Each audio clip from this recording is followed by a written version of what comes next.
right, let's see if this is working. We're not quite starting yet, but we're just getting it set up early so people know we're on here. And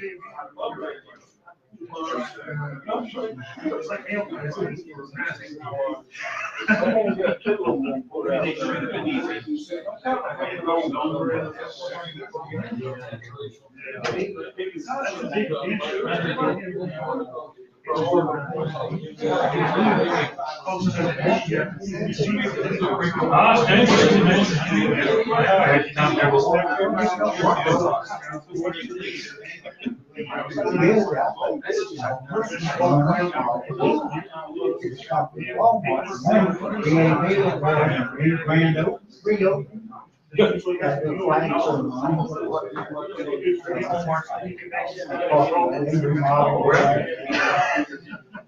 got umpteen self checkout. Yeah, that's right. You can't find a regular.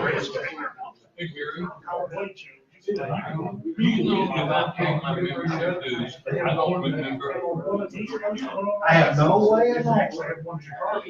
No way at all. No record. I went through everything. So we don't know who paid do that? No. I put my hand. I paid 5 years of the bank. I can look, see if I received a check and what I had. There was a bunch of checks and still in the envelope, people that mailed in that is late on the outside. I forgot to title the video, but I figured to let me do it afterwards. I got everybody that I knew I sent money in. All right. So you paid money in cash.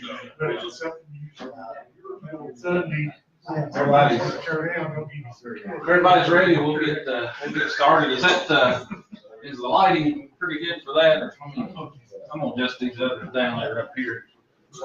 But so if you're in the front of the room, enjoy the nap.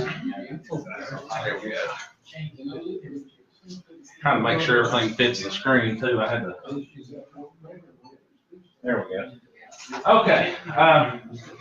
So just so everybody knows, we're actually, and it seems to be working. I'm actually live on Facebook, on the club's Facebook page. So, and I put that information out on several different ham radio sites, and I actually had several people ask to join the club's Facebook page. So we may have a decent audience. I tested it out earlier, and Bob was sitting all the way back there right in front of Emmett, and he said something in a normal tone of voice, and I could actually hear him on the computer. So the questions that go out and stuff. But as far as being able to see it, the only thing they see is what's on the board up here and then the sound. So there's no video like actually showing people. And then I'll run the camera as a backup. All right, so and if the internet does fail, I have all this stuff on PowerPoint slides, which is not as good, but I can resort to that. So the program that I put together tonight, this has kind of been my go-to program in case I don't have anybody to present, but I've really been anxious to kind of put it out there because we've had programs on DXing and antennas and that kind of thing, so it sort of falls in line with it a little bit. So what I want to do, for those of you that are listening to the video later, I'm Adam Dye, N4NT Club President. What I want to do is tell you my story. I went into a ham radio coma and I woke up and things were different. and of course I expect technology to be much different when you spend a few years out of certain parts of the hobby. You know, as far as HF went, the only involvement I really had was field day every year, and that's still back to the basics other than, you know, we do use computers and Wi-Fi routers and stuff. So anyway, I became a ham in 1992. I was 15 years old, and I had a HT, and I hung out on one repeater and probably drove folks like Dallas crazy. But they put up with me, and they were good sports, and they helped me out a lot. Dallas even fixed up a power supply that another fellow gave me and helped me get my station going. But anyway, so I greatly appreciate folks like that over the years. So I sat on my technician license for about 7-8 years, somewhere along in there. Went through my teenage years and my 20s and getting a driver's license and all that kind of stuff. So ham radio was kind of in and out. Well, when I came back full on to ham radio around about 1999, 2000. I decided, well, I want to get on HF. Well, back then you had to pass 5 word a minute to get a Tech Plus license, and then you could go up and up. They would still have the structure that we had for years. So anyway, around about that time, 10 meters was wide open. I mean, it was just great. So I got my Tech Plus license, and I thought, this is all I'm ever going to need right here. Is, you know, I got a 10 Tech Omni, an old rig that a guy sold me, about $300. But all I did, I had a 10 meter, 11 meter vertical that was converted down for 10 meters, and that radio. And I thought, okay, I'm talking to Europe, I'm talking all over the place, and this is all I need. And then after a while, I decided, well, I want to be a general class, and they actually, in the midst of me studying everything, they lowered the code requirement, so I was able to just go take a test anyway, and went on up to extra later. But in the midst of all that, I really got into and really enjoyed sending and receiving QSL cards, and I still do. I still do to this day. And I had a good run. I went through like the all-band Yaesu that they had. What was it, 847? I think it was. I had one of those. I had a TS2000. I just swapped radios around like we do, and had different radios. And I made a lot of contacts, and got a lot of cards and sent a lot of cards. And even got into PSK 31. I was doing CW very slow back then, but I mean, you name it, if I could make a contact. But the thrill that I got was when I sent those cards and received those cards. I mean, I just loved that. And I actually got my worked off states back in the day when you had to send in nothing but paper cards. LOTW was still in its somewhat infancy, or maybe it'd been around longer than what I realized, but you could still do paper cards. So all this kind of came to a crashing halt around 2008. I ended up moving into a house with not much land and couldn't put up an antenna. And then I moved into a townhouse, and you know how that is. HF don't work. So I was pretty much back to what my technician license gave me. And I got a few bureau envelopes over the years and that kind of thing. And I kept up with my logs, even though I did that. So fast forward to last year, this time exactly last year. I'd been in my house for about a year, and I finally got in a financial spot to where I could buy me another HF rig. So I bought an HF rig off a friend, and this little laptop right here got back on the air. And coming out of my ham radio coma, I realized that PSK 31 wasn't what it was when I left.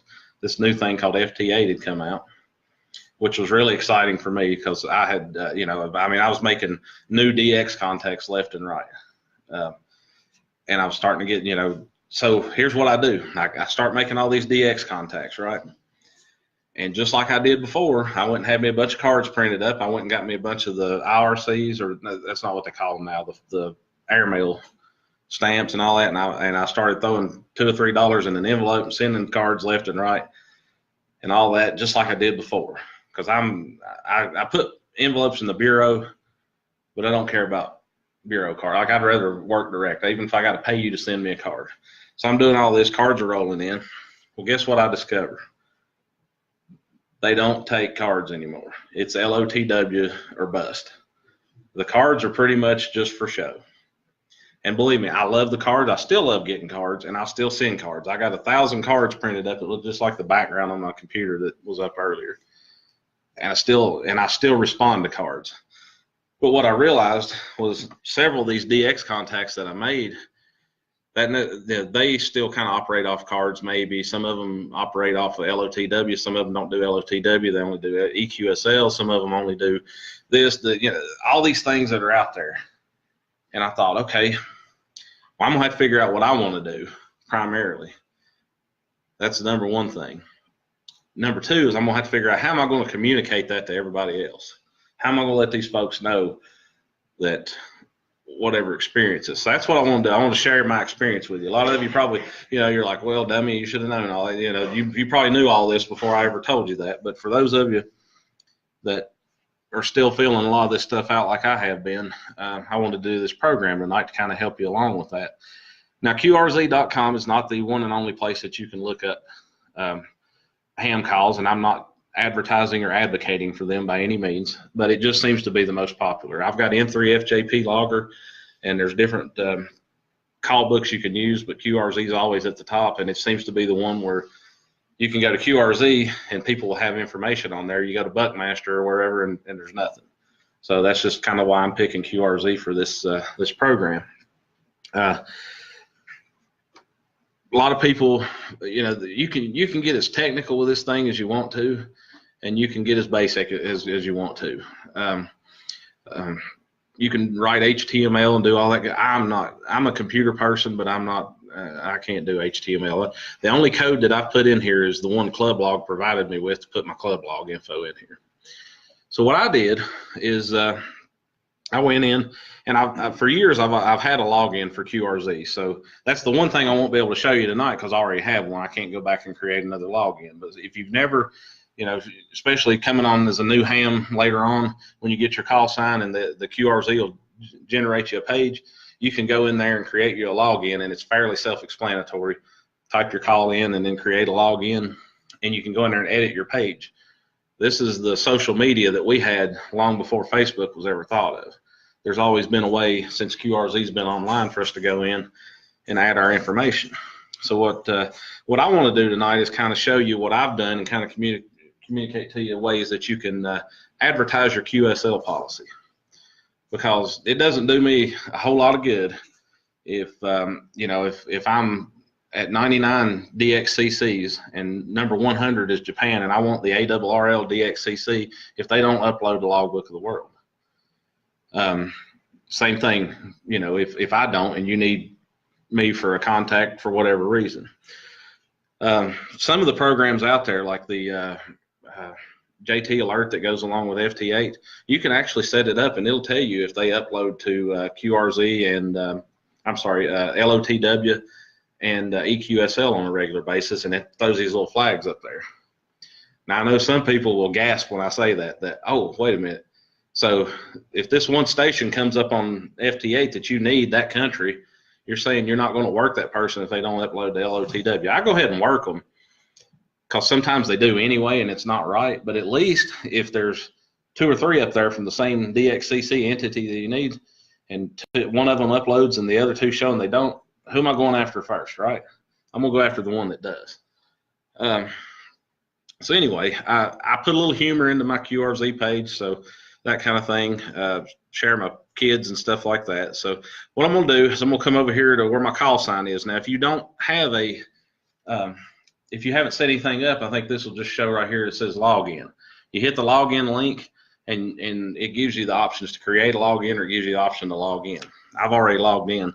So I'm going to go down here and just let you look at my page for a minute, what you can see of it on the screen here. One of the things I did, I put in here my most recent call sign, and when I switched off of it to this one right here, the AD4FF call sign, I may take that off there eventually. But I've got the purpose behind this right here, where it's the reason I have this in my QSL line. Any of you that's seen the NetLogger program that we run, there's a box that says QSL info, and obviously you all know me as Adam. This is me, but I don't go by this name right here. I don't go by Christopher, and I hate being called that. I've almost legally changed my name, but obviously when I get on ham radio and people look me up on QRZ, and I don't mind DX stations or whatever, call me Chris, Christopher, whatever. But nets that I check into on a regular basis, I like for them to go ahead and call me what I know, because if you yelled Christopher in a crowded room, I wouldn't turn around. I wouldn't know. So on NetLogger, when you type in my call sign and hit tab, even if you've got the QSL info scrunched down, they see that. So that communicates. That's why I put that there like that. Otherwise, it would just say QSL Direct, log, LOTW, EQSL, and Club Log. And I even have a little joke, Monty Python joke here for those of you that are Monty Python. And then down here, I just spell out, this is what I do for QSLs. Or I go direct by request. So if I don't send every DX station or every station I communicate with a QSL card, but if you want one, I will. Because I've learned, obviously, there's no point in me sending out a bunch of cards if people don't want cards, if they're just trying to get LOTW or EQSL or whatever. And me, I like everything, so I'm set up on it all. My login program, when I log your contact, you're going to get a EQSL, you're going to get LOTW, you're going to get club log, and club log is going to kick it over to QRZ. Like, I don't even have to think about it. But to get a paper card, I need to know you want a paper card. So I'm set up on club log, and they can type in their call and see the contact right there, and they can send me a request via club log.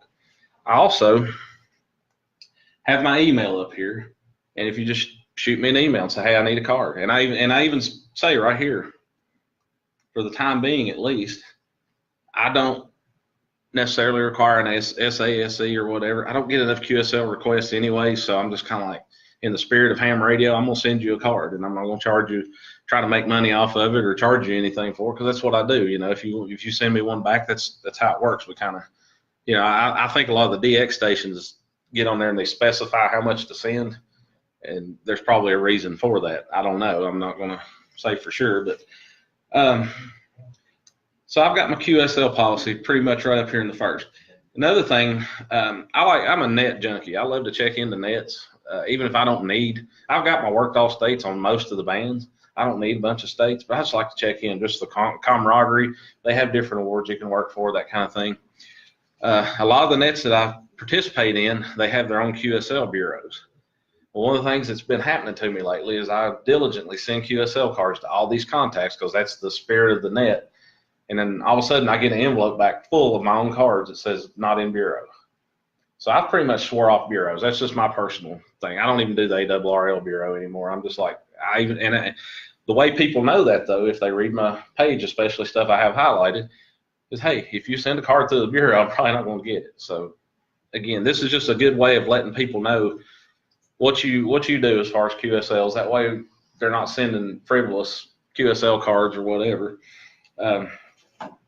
But I think I even say in here, I don't send cards to every station, but basically if you ask for one, you can get one. Because again, it's a lot different than it was even back in 2008 when I was on the air before, and it was pretty much QSL cards was what kept everything running if you wanted any kind of awards. And now it's, and I hate to say that because I really like the cards, but it is what it is. It's the system that we've got, and we kind of have to play ball if you want the awards. And I do. I like the awards. I mean, I got my DXCC, and yeah, it cost me like $40 or so. But, you know, it took me a lot of years. FT8 helped me close the gap, and I know some people don't like that and some do, but it helped me close the gap, and I was pretty proud of it. So I went ahead and shelled out the money and got it. If it's not your thing, it's not your thing. But anyway, so I got tired of getting the bureau envelopes back, so I just told them, hey, I check into these different nets, and if you need a card or want a card, tell me, because half the people now, though, when you check, you make a contact with them, they're like, no card necessary, because, well, Ole Miss in particular, I don't know if anybody's a member of that or is familiar with it, but it's a worked all states award net. They have actually went to a policy now of the honor system. You send them your log, whatever award, and they've got more awards than you can shake a stick at. Worked all states, worked this many prefixes, suffixes, call areas, ranged letters of the alphabet, you name it. You can work it. Well, they went to a system now to where you just send them the log on the honor system. And so you don't even have to have the cards or what have you. You just got to have the contacts. You know, I say with 11,000 members, there's probably one or two people that have fudged one here and there, I'd say. But I mean, that's on you. You know, if you get that certificate and you display it proudly and you cheated to get it, were you really that proud of it, right? So you can add pictures and stuff in here too, because this is a dual program. It's about QSL policy and it's about QRZ basics. A lot of people talked to, and myself included, I had a little trouble putting pictures on QRZ. I didn't understand how it works, so I'll show you here in a minute how to do that. I got the club logo in there. You can even add hyperlinks. I've got this set up. If you click on it, it goes to the club's Facebook group page. And then I like to put little biographies in here, all the clubs I'm affiliated with. I'm a member here at Mears. I'm also a member of Kingsport now. All these awards that I've got from these different places, and then my favorite wrestling quotes. You can even put YouTube videos on here. So I mean, it's kind of like your own ham radio version of a Facebook page if you want it to be, but it's not quite as interactive. you should be interacting on the radio though, right? And then this should be other information. This is my son Alex checking into the Santa Net on 3916. I won't play the video. And then this is my son Chase. He got a little bit of mic fright when he was checking into it. Some pictures of me, my wife, my kids, all that good stuff. Little curly hair there. He's a little bigger in this picture. That was my shack. Actually, that's my most recent shack photo because there's my FT991. So I run a couple TV screens for computer monitors. This one a coworker gave to me, and this one was a Black Friday sale, so I've got like $100 and all that. But boy, don't it look expensive and neat though. Especially, and that's what if you can kind of see, that's what my QSL card looks like. Actually, well, I'll go back to it in a second. Me and the little ones, I need to update those. That was my shack this time last year when I first set it up with the Icom 718. Any wrestling fans? Ric Flair, Ricky Steamboat, another female wrestler, and my kids. Another neat thing that I did, and this happened, the call sign that I have, I got it back in June June of last year. Obviously, when you get a short call sign like that, you're going to get one that belonged to somebody else. Jack Hyder's cousin, actually, I found out, had this call before me. I was basically just putting in for any short calls that I could get, and I ended up getting, out of 35 people that put in, I actually got this call, which was amazing to me because I'd lost out to 10 people for calls before. So whenever I go into my pictures on QRZ, a picture of the guy that had the call before me was there, what he used for his profile picture. And, Jack told me, hey, that was my cousin. He'd passed away. Also, I've made tons of contacts locally and gotten emails and stuff. It's like, hey, we're glad to see the call back on the air. Michael's a great guy, that kind of thing. So what I did is I went in here and I added his picture, and I just put, I never met him or whatever, but I just put a little tribute there because amazingly enough, people were very positive about that call being reassigned. And everything. So I really appreciated that. So I put that in there. And my goal this August, whenever I graduate from on my master's degree and I have more time for my hobby, is I'm going to pick back up on CW, and I'm going to get after it. And so this fella here was a avid CW operator. I've actually picked up I've had cards come to me that were supposed to be for him because I'm like, I didn't have this call back then. I guess people found it later or something and sent it. So that kind of inspired me to do that. Up here I've got this is what my QSL card looks like on the front side, and then the back side has all the normal stuff. So I'll go into kind of how to do something. I'm not going to go into great detail. I just want people to be able to at least type in a few things and say, this is how I QSL. And that way we all know, whenever we get on there. Some of you have got it even better than what I have. So you go down here to edit, and it'll have your call sign. And we'll cover like 2 or 3 things and we'll be done. Right here under update basic call sign data, you cannot change, it'll let you change this in the screen, but you can't update this on QRZ. You got to go through the FCC to do that. So why it lets you change it on the screen, I have no idea. One of the things I have in here is that's my original call sign, KD4ODW. That's what I got in 1992. And then I changed it to 84FF when I got my extra, and now I'm in 4NT. So as an alias, and neither one of these calls have been reissued. So if you type either one of them in QRZ, it'll come to me. Another thing that you can do, and they've recently, or let me cover that real quick first. But right here where it says add, that's where you add those call signs. Actually, I should use the pointer so the people watching on Facebook. If you go right here to add, and then you can put comments. I don't have any comments on mine.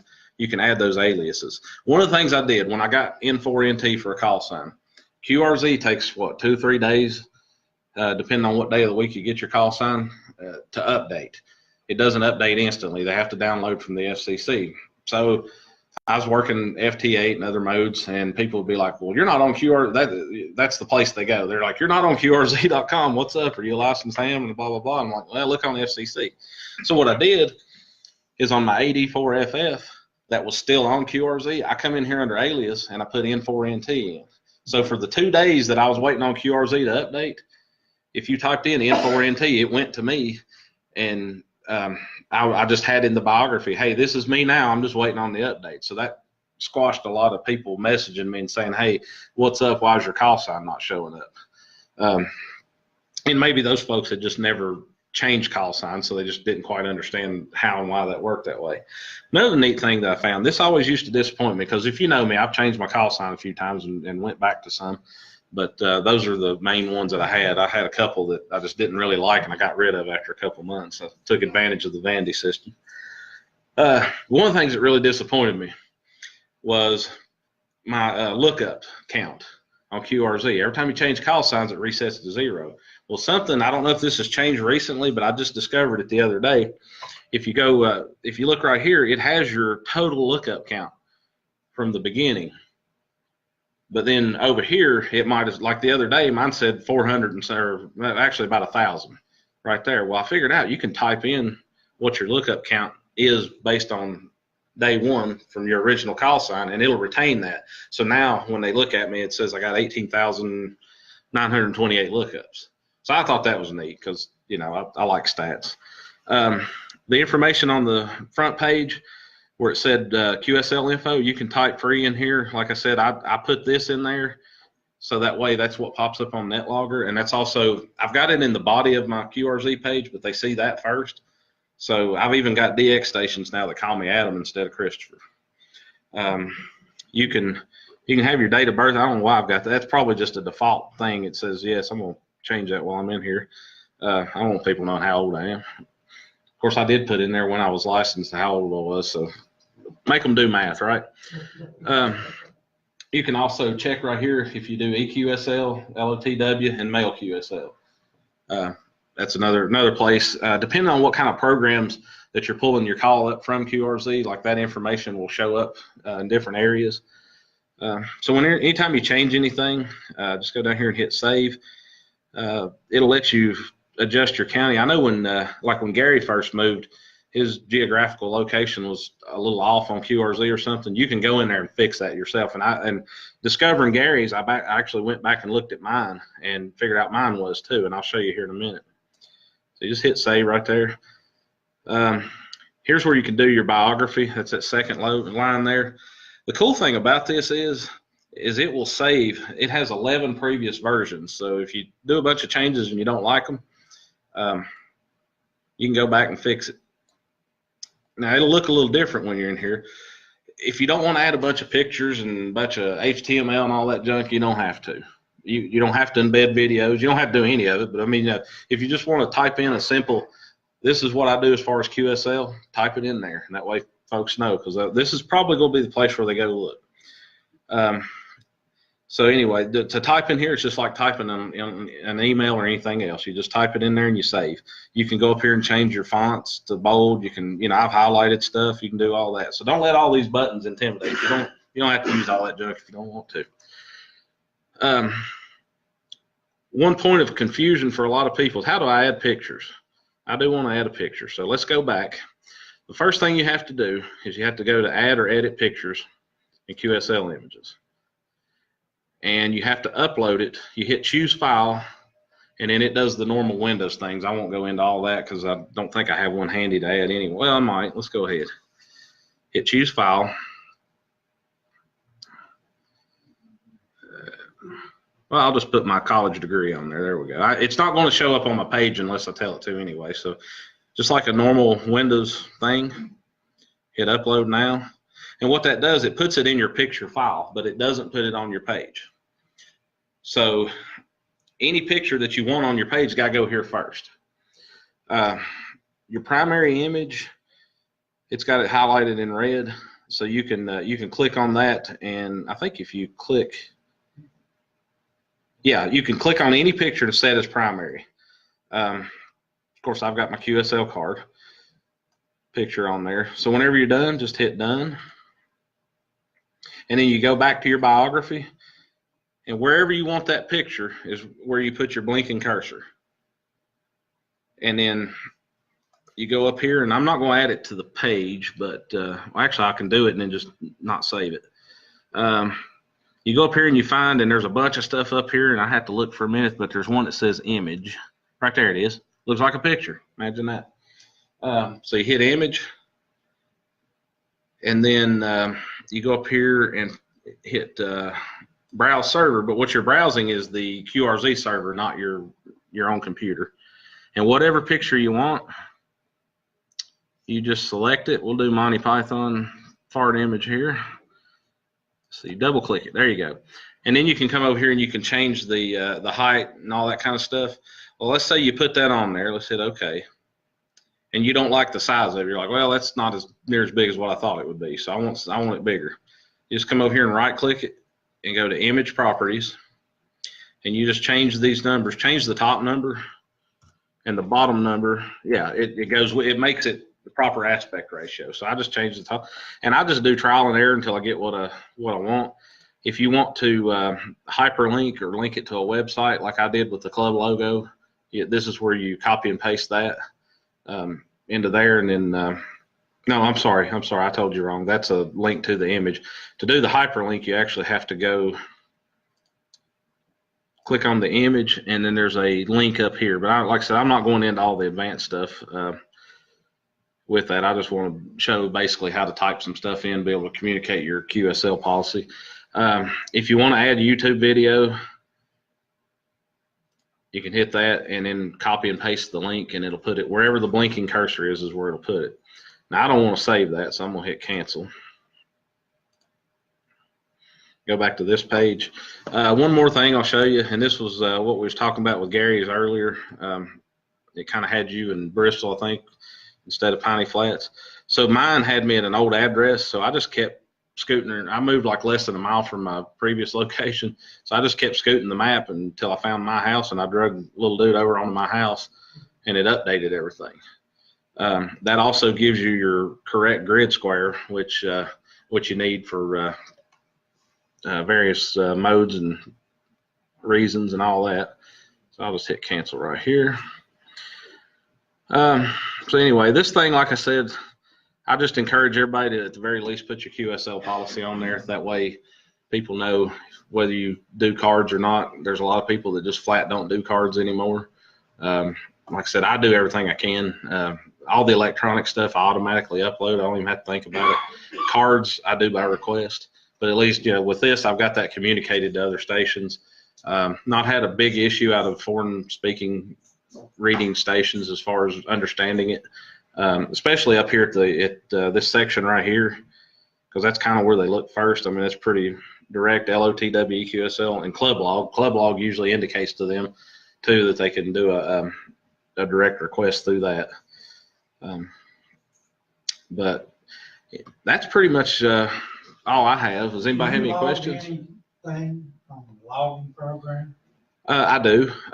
It is I've got it set up whenever on my N3FJP logger. Whenever I log a contact, it logs to club log, and then I've got club log linked to go to QRZ. So basically, all I have to do is put it on N3FJP. Have you ever had a request to confirm? Yes. Contact? Yeah. I have found if I usually let them lay for a day or two, that eventually it'll update and kind of do it on its own. Is that right? Yeah, I've had them disappear, like where it says. Like there, they show. Yeah, like I had 8 requests. You have to log open. There'll be a place in the top that shows a request for confirming. Yeah. And it'll have that particular contact listed. Yeah. But when you click on it to confirm it, it wants you to put the time in. Yeah, I've noticed that. And if you don't have the exact time or close to it, it won't confirm it. Yeah.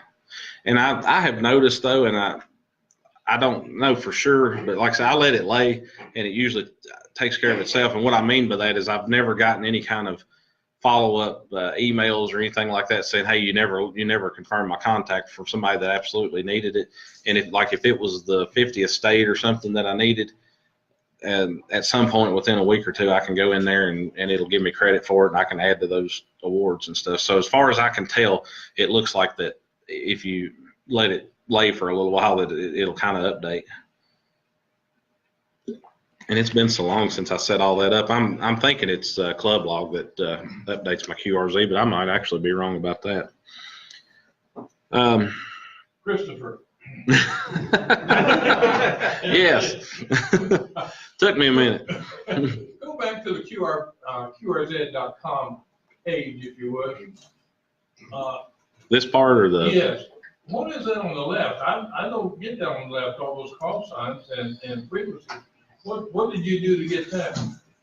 I'm not sure. That's kind of how it's been for me for a while, as far as I can tell. But it looks to me like maybe right here.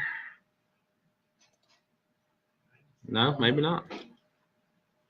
I just never seen that before, so that was kind of interesting. Yeah, I've never seen it either. I can't remember, but I think I went in somewhere under my account settings maybe and added that, if I remember right. Under database? It may be. Let's see. Well, there's that. Yeah, so it's highlighted in red. I wonder if oh no, it goes straight to that. I want to say there's like a settings somewhere that I went into, and it's been so long I can't remember, but it's I come to think of it now that you mentioned it, I do remember going in and clicking something and it putting that on there. Okay, we'll look around a little bit. Yeah, that's one. I'll have to look at that too. Adam, I appreciate it. You're welcome. Anybody else have any questions? Did I go through that like too fast or anything, or does anybody need me to back up and go over something again? Good job. Thank you. I appreciate it. This video will be available on YouTube. If you have any questions or anything need reviewed, pull it up on the club's YouTube page. It's being broadcast live now, and I will save that. I'm hoping this video will let me upload to YouTube later, because it'll be a little better with the actual screen video. But I appreciate everybody. Wow, there's like several there. So there's like bunches of them, but this is like all the people who are watching us, which is, I mean, that's pretty neat. And we usually get a lot of views on YouTube. So far, your video is still on our YouTube page, the one that has the most views of anybody. Like it's well over 300 and some views, I think now. Good. Close to 400. Yeah, you're NVIS. Yeah. All right, well, I'm gonna close out the live broadcast. Thank you for everybody that's been watching us, and hopefully you'll be able to watch this on our Facebook page and on YouTube.